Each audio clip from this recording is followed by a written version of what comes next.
Halo semuanya, hari ini kami dari kelompok 6 akan mempresentasikan kearifan lokal dari Provinsi Sumatera Barat, atau yang lebih tepatnya adalah dari suku Minang.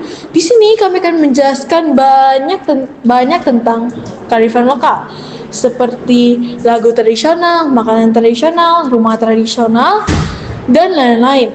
Tapi sebelum itu, mari kita perkenalan dulu. Nama aku Raquela. Aku Gavin. Aku Marcel. Dan aku Fianka. Oke, sekian dari perkenalan kami. Sekarang kami akan masuk ke dalam penjelasan poster kearifan lokal. Baik, sekarang saya akan menjelaskan tentang kearifan lokal suku Minangkabau. Jadi yang pertama adalah alat musik. Alat musik suku Minangkabau berupa saluang atau saluang. Saluang merupakan alat musik khas Minangkabau yang terbuat dari bambu tipis atau talam.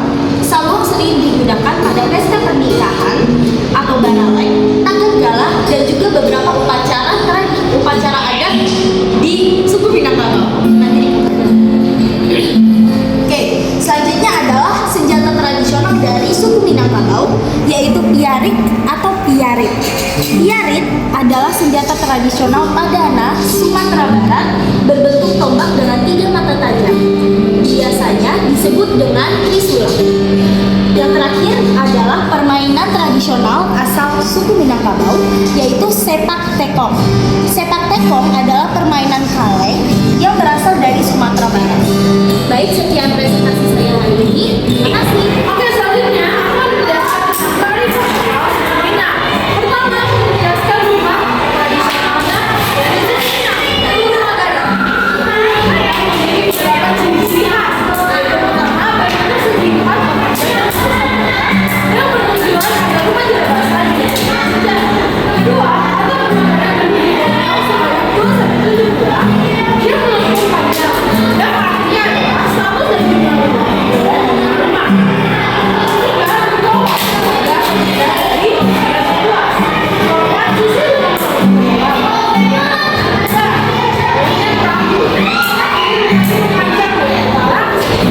untuk melindungi penghuninya dari sinar matahari. Kedua, rumah gadang digunakan sebagai rumah arti rumah itu sendiri adalah sebagai tali penyambung suatu batu dan lalu kita lanjut rendang yang menerima alat dari masak santan kelapa hingga rendang bisa berubah sejarah pada abad ke-4 dan abad ke-10. Rendang memiliki banyak rekan-rekan membuat rasa yang sangat enak dan khas, yaitu puas, wangi, dan lain-lain. Rendang memiliki rasa tinggi, musyawarah dan mufakat. Dan disarankan tempat bahan utama buat rendang. Rendang bisa disajikan bilang keseharian. Terakhir saya menjelaskan mereka pakaian tradisional. Jadi pakaian tradisional Minang, kita membahas sejarahnya dulu. Orang Minang sangat menghargai dan menghormati wanita. Oleh karena itu, mereka menggunakan pakaian adat atau sosok wanita yang berdasarkan alam budi budaya. Lalu, nama dari pakaian ini adalah Lipape Rumah Gadang, yang adalah lambang kebesaran wanita. Makna dari pakaian ini adalah pentingnya anak wanita dalam kehidupan rumah tangga. Pakaian ini digunakan untuk membangunkan pria yang menopang bangunan. Jika ia itu hancur, maka bangunan itu akan hancur juga. Ciri-ciri dari pakaian ini adalah kepala yang menggunakan dan rumah tradisional lalu sapi yang lalu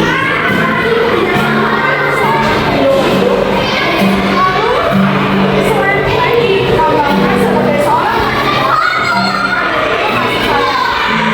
sekian dari presentasi saya. Iya, baik. Jadi saya akan mepresentasikan kearifan lokal dari suku Minang ya. yaitu bagian upacara. Nama upacara ini adalah tabuik. Perhelatan tabuik merupakan bagian dari peringatan hari wafatnya cucu Nabi Muhammad Sallallahu Alaihi Wasallam. Sorry kalau salah ya. Yaitu Husain bin Ali yang jatuh pada tanggal 10 Muharram. Husain beserta keluarganya wafat dalam perang di padang Karbala. Etimologi dari tabuik ini adalah at-tabut dari bahasa Barat, dari bahasa Arab yang diartikan sebagai randa atau peti. Sejarah singkatnya kira-kira muncul di Pariaman tahun 1826 sampai 1828, dibawa oleh masyarakat penganut Syiah keturunan India, dan muncul kesepakatan pada tahun 1910 untuk menyesuaikan tabuik yang awalnya bernuansa Timur Tengah menjadi bernuansa Minangkabau. Makna upacara tabuik yaitu menggambarkan kekerasan saat Husain berperang. Ada ekspresi kekecewaan dan duka mendalam pada peristiwa yang terjadi. Upacara tabuik dilakukan dengan membuat replika kuda perang yang disebut tabuik juga ya. Tabuik diarak keliling kampung dan puncaknya adalah pembuangan tabuik ke laut sebagai pelepasan roh Imam Husain ke surga. Untuk rangkaiannya bisa dilihat ya di sini. Yang pertama adalah mengambil tanah, lalu menebang batang pisang, lalu mata'am, lalu mengarak-ngarak jari-jari, lalu mengarak sorban, lalu tabuik naik pongkek, lalu hoyak tabuik, dan terakhir membuang tabuik ke laut. Oke, itu saja dari saya. Terima kasih. Halo semuanya, nama saya Marcel dari Lapangan. Saya akan presentasikan lagu dan tarian yang berasal dari suku Minang. Saya memilih lagu ini karena ini lagunya yang paling atas gitu. Makna lagu Ayam dan Lape bercerita tentang seseorang perempuan yang kehilangan kekasih hatinya. Seperti biasanya, lagu Minang yang dikemasi dalam syair pantun lama, lagu ini terkesan ceria. Ternyata bermakna kesedihan yang mendalam, berupa kehilangan sang pujaan hati. Ayam yang dimaksud di sini diibaratkan seekor ayam jago, melainkan seorang pria, sedangkan rimbo atau hutan di sini bermakna orang lain. Jadi ayam yang lepas ke rimba berarti kekasih yang pergi ke orang lain. Lagu ini juga memberi nasihat kepada kita agar selalu menjaga orang yang disayangi. Sekarang saya akan lanjut ke tarian. Ini ada copot satu. Tari piring adalah tarian tradisional Minangkabau yang berasal dari Sumatera Barat. Tarian ini menampilkan atraksi menggunakan piring. Tarian ini menampilkan para penari menggunakan piring di tangan mengikut gerakan-gerakan cepat yang teratur tanpa satupun piring terlepas dari tangannya. Gerakannya diambil dari langkah silat Minangkabau atau silek. Tujuan tari piring adalah untuk dipertunjukkan untuk penyambutan tamu terhormat atau pembukaan upacara adat bersama dengan tari saman, pendet, dan jigong. Sejarah tari piring adalah masyarakat Minangkabau masih menyembah dewa-dewa. Awalnya tari piring ini dijadikan untuk pemujaan masyarakat Minangkabau terhadap Dewi Padi atas hasil panen mereka. Ini pada gambar-gambarnya. Terima kasih. Ini ayam jago, dan ini penulis lagu Ayam dan Lape. Terima kasih.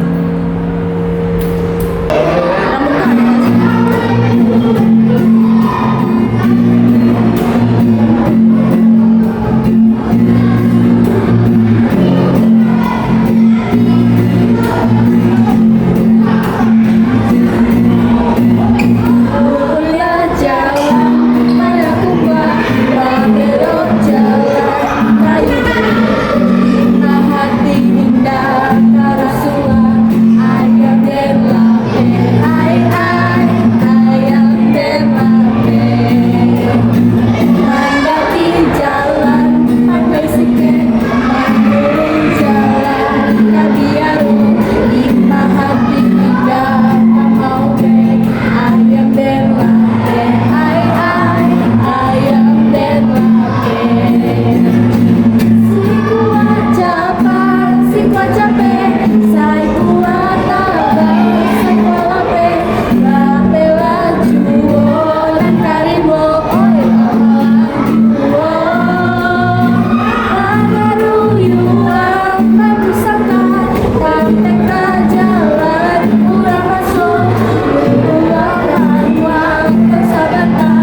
Apa tahu tuh? nggak? Nggak tahu. Aku juga nggak tahu. Masa? Oke, jadi kita akan menceritakan legenda tentang Malin Kundang. Kan pasti udah sering banget kan dengar tentang legenda Malin Kundang, yang dimana Malin Kundang itu durhaka sama orang tuanya. Nggak boleh tidur ya? Tuh. Dan hari ini kita akan menceritakannya agar kalian tuh lebih tahu dengan legenda ini secara rinci dan kalian juga bisa mendapatkan amanatnya. Dahulu kala di pantai Armades, hiduplah seorang ibu bernama Manderubaya. Manderubaya ini memiliki seorang anak bernama Malin Kundang yang sudah ditinggal oleh bapaknya sejak dia kecil. Dan pada saat dia besar, dia ingin meningkatkan ekonomi keluarganya bersama dengan temannya Rashid. Hai Malin, kamu mau merantau bersamaku tidak? Di kota ini, kamu bisa mengubah ekonomi keluarga kamu loh. Wah, boleh. Tapi aku meminta restu ibuku terlebih dahulu. Besok kamu mau jemput aku jam berapa? Jam 9 di dermaga. Malam harinya, Malin Kundang segera meminta restu kepada ibunya yang baru saja pulang belanja. Ibu, apakah boleh saya mengambil kerja di luar kota? Ibu tidak tega mendapatkannya. Tetapi ini untuk keluarga kita, Bu. Ya sudahlah, nak. Ibu izinkan jika ini yang terbaik. Setelah mendapat restu dari Ibu Malin, ia dan Rashid pun mulai merantau menggunakan kapal. Esoknya Malin Kundang bersama ibunya pun berangkat ke pelabuhan ke pantai desa tempat kapal besar itu bersandar. Lalu mereka pun berangkat menuju tempat ke perantauan, sedangkan ibu Malin Kundang tetap tinggal di kampung halamannya. Tatkala sampai di perantauan tepatnya di dermaga, Rashid dan Malin Kundang berbincang sebelum perbincangan mereka didengar oleh seseorang. Sampai juga kita, kata Malin.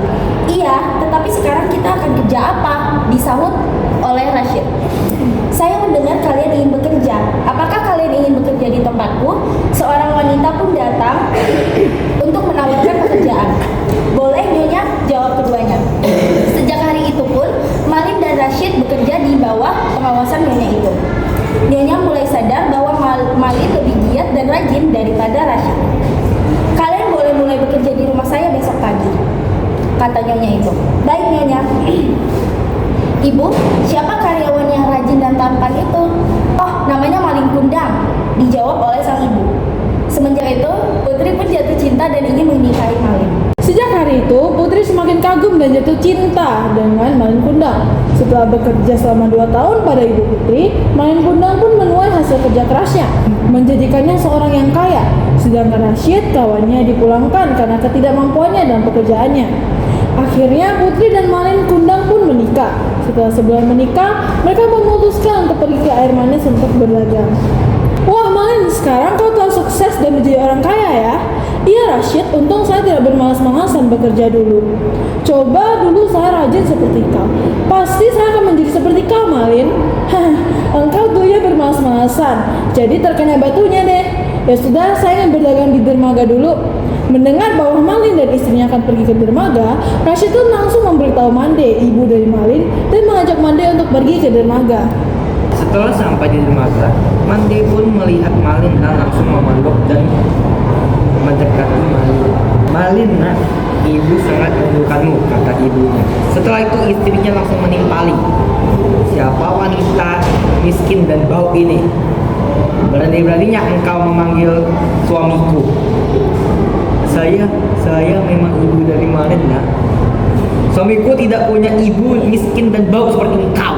Setelah itu, ibu sangat pulang. Aku ibumu, nak,